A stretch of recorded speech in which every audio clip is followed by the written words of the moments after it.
Zero Malabar സഭ കുർബാന തർക്കത്തിൽ ചേരിതിരിവ് രൂക്ഷം. സിനഡ് സർക്കുലർ ഇന്ന് പള്ളികളിൽ വായിക്കില്ലെന്ന് എറണാകുളം അങ്കമാലി അതിരൂപതയിലെ വൈദികരും വിശ്വാസികളും. അൽമായ മുന്നേറ്റം പ്രതിനിധികൾ ഇന്ന് പള്ളികൾക്ക് മുൻപിൽ സർക്കുലർ കത്തിക്കും.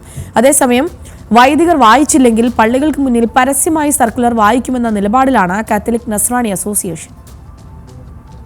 ജൂലൈ 3 മുമ്പ് ഏകീകൃത കുർബാനക്രമം സീറോ മലബാർ സഭയിലെ മുഴുവൻ പള്ളികളിലും നടപ്പാക്കണമെന്ന് ചൂണ്ടിക്കാട്ടിയുള്ള സിനഡ് സർക്കുലർ പുറത്തായതോടെയാണ് കുർബാന തർക്കം വീണ്ടും രൂക്ഷമാകുന്നത്.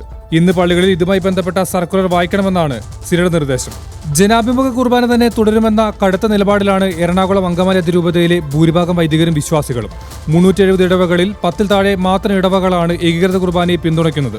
അതിരൂപതയിലെ 500ഓളം വൈദികരിൽ 95% സിനഡ് കുർബാനയ്ക്കെതിരാണ്.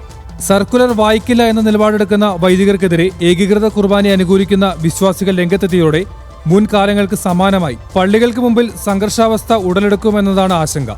രാവിലെ 10:30 സെന്റ് മേരീസ് ബസിലിക്കയുടെ മുമ്പിൽ സർക്കുലർ കത്തിക്കാനാണ് അൽമായ മുന്നേറ്റത്തിന്റെ തീരുമാനം. അതേസമയം തന്നെ ഇടപ്പള്ളി സെന്റ് ജോർജ് ഫൊറോനയ്ക്ക് മുമ്പിൽ സർക്കുലർ വായിച്ച് കത്തോലിക് നസ്രാണി അസോസിയേഷൻ വൈദികർക്കെതിരെയും പ്രതിഷേധിക്കും. ന്യൂസ് മലയാളം, കൊച്ചി.